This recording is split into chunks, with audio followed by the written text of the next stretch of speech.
아침, 점심, 저녁 몇 끼마다 빠질 수 없는 건 무엇일까요? 한국인의 주식 바로 밥입니다. 여러분, 밥 잘 챙겨 드시고 계신가요? 그런데 밥을 너무 많이 먹으면 혈당이 올라가고 당뇨에 걸리는 거 아니야 하고 고민이신 분들은 흰쌀밥을 드시기 어려우시죠. 흰쌀밥이 혈당을 올리기 때문에 백미 말고 다른 재료로 밥을 많이들 해 드시는데요. 백미 말고 현미를 넣어 현미밥, 그리고 잡곡을 넣어 잡곡밥 등으로 드시는 분들이 많으실 텐데요. 오늘 영상에서는 이것 딱 한 스푼만 넣으면 당뇨를 낮추는데 효과가 배가 되는 음식을 알려드리고자 합니다. 여러분에게 보다 정확한 정보 전달을 위해 건강관리사 자격증을 획득했습니다. 당뇨에 좋은 밥 짓는 방법을 알아보니 이런저런 재료가 많이 들어가 손도 많이 가고 시간도 오래 걸려서 많이들 답답하셨죠. 하지만 제가 오늘 영상에서 알려드릴 이 방법은 이렇게 번거로운 방법이 아닙니다.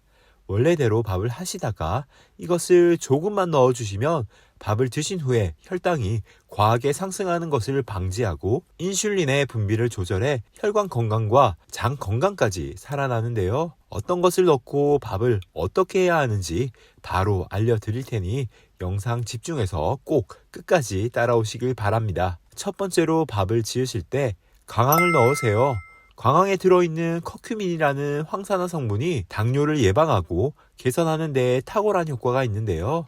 실제로 당뇨병 징조가 있는 사람에게 커큐민 성분을 9개월간 복용하게 했더니 당뇨로 발전한 사람이 단 한 사람도 없었다는 연구 결과가 있었는데요. 이 연구 결과를 보면 커큐민이 당뇨에 얼마나 좋은 성분인지 가늠이 되실 겁니다. 광황은 혈당 수치와 인슐린 저항성을 조절해 당뇨병에도 직접적으로 도움이 되고 당뇨로 인해 발생하는 합병증 중 하나인 신장 손상도 예방을 해줍니다. 따라서 밥을 지을 때 강황을 넣어주는 것이 당뇨를 개선하는 데 매우 많은 도움이 됩니다. 보통 쌀 한 컵당 작은 티스푼으로 반 스푼에서 한 스푼 분량으로 강황을 넣어주시면 되는데요. 여기서 꿀팁 하나 드릴게요.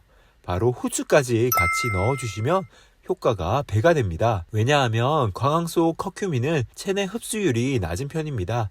그래서 흡수를 도울 수 있는 성분과 함께 드셔주는 게 좋은데 대표적으로 커큐민의 흡수를 돕는 성분이 바로 검은 후추 속 피페린이라는 항산화 성분입니다. 피페린은 그 자체로도 혈당 수치를 조절하는 데 좋기도 하고 커큐민이 몸속으로 잘 흡수할 수 있게 돕는 역할도 하기 때문에 흑후추와 강황은 궁합이 아주 좋습니다.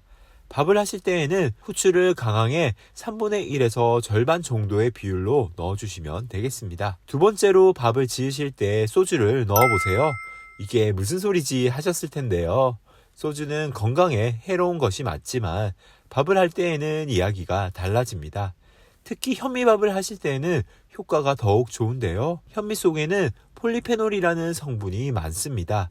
이 폴리페놀은 대표적인 항산화 영양소로 혈액순환과 콜레스테롤 감소 등을 도와 당뇨와 심혈관 질환 예방을 하는데 탁월한 효과가 있습니다. 추가로 현미밥을 드시려는 분들 중 현미의 특유의 딱딱하고 거친 식감 때문에 현미를 드시기 꺼려 하시는 분들도 많은데요. 소주 같은 발효 알코올을 섞으면 현미의 딱딱한 식감도 부드러워져 먹기 편해집니다. 그리고 알코올은 조리하는 중에 다 날아가기 때문에 밥에서 술 냄새가 나거나 치기가 오를까 걱정하지 않으셔도 됩니다. 소주밥을 하는 방법은 정말 간단한데요. 밥을 지으실 때 쌀 한 컵당 소주 한 잔 정도를 넣어주시면 딱 적당합니다. 아무래도 그냥 흰쌀보다는 현미를 더 섞어 주시는 것이 좋겠죠. 세 번째입니다. 식초를 넣으세요. 식초를 드시면 탄수화물을 드신 후 빠르게 올라가는 혈당의 속도를 늦출 수 있습니다. 밥뿐만 아니라 빵을 발사믹 식초에 드실 때에도 그리고 냉면에 식초를 쳐서 드실 때에도 마찬가지입니다. 그렇다면 식초는 어떻게 혈당 상승을 늦출까요? 식초같이 강한 산이 들어가면 음식물이 위에서 좀 더 오래 머물게 됩니다.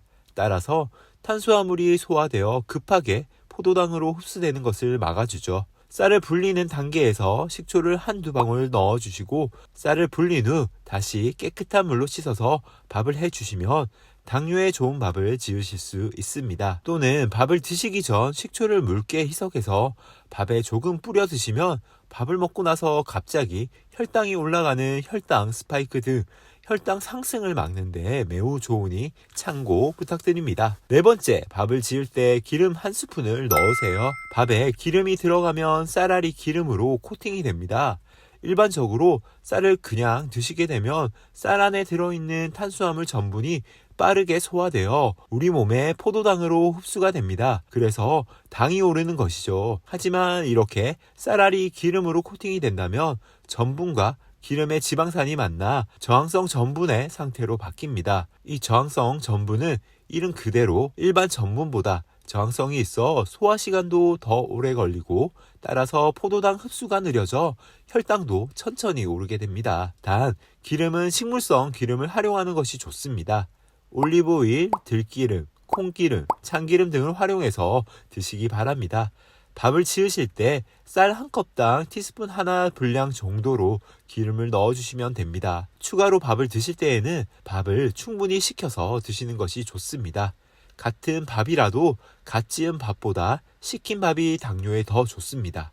왜 그럴까요? 쌀알 속 탄수화물을 이루는 전분이 물과 열을 만나 말랑해지고 이렇게 말랑해진 전분은 소화 효소에 잘 반응해 소장에서 흡수가 매우 잘 됩니다. 소화가 빠르고 흡수가 잘 된다는 것은 그만큼 탄수화물이 당으로 분해가 되고 흡수가 되는 과정이 빠르다는 것을 의미하므로 갓 지은 밥을 드시게 되면 당이 더 잘 오르게 됩니다. 당뇨 환자에게 식사 후 급격하게 오르는 당은 치명적이므로 이를 늦출 필요가 있습니다. 말랑해서 소화와 흡수가 잘 되는 전분을 앞서 설명드린 저항성 전분 상태로 만들어주시면 됩니다. 밥을 차갑게 만들어주면 밥이 저항성 전분 상태로 변하는데 그래서 찬밥을 드시게 되면 소화와 흡수가 느리고 그만큼 당도 천천히 흡수해 혈당이 급격하게 오르는 것을 막아주는 원리입니다. 여기서 분명 찬밥을 먹기 어려우시다는 분들이 계실 겁니다. 밥이 한번 저항성 전분 상태로 바뀌었다면 다시 열을 가해도 일반 전분으로 잘 변하지 않기 때문에 차게 식혔던 밥을 다시 데워 드셔도 혈당에 도움이 됩니다. 중요한 것은 처음에 따뜻했던 밥을 식히는 것이니까요. 밥을 한번 식힌 후에는 그냥 데워 드셔도 좋습니다. 단 밥을 식힌다고 해서 밥을 바로 냉동 보관을 하게 되면 저항성 전분이 생기진 않습니다. 저항성 전분은 전분 분자들이 움직이고 뭉치면서 생기는 것인데 갑자기 얼려버리면 전분 주변에 물이 급하게 얼어 전분 분자들이 움직일 수 없게 되고 따라서 저항성 전분이 생기지 않습니다. 냉동 보관을 하신다 해도 처음부터 얼리지 마시고 따뜻했던 밥을 실온에 적당히 식혀주신 후 얼려주시기 바랍니다. 매번 밥 드실 때마다 혈당 걱정에 마음 편히 식사하지 못하셨을 텐데요.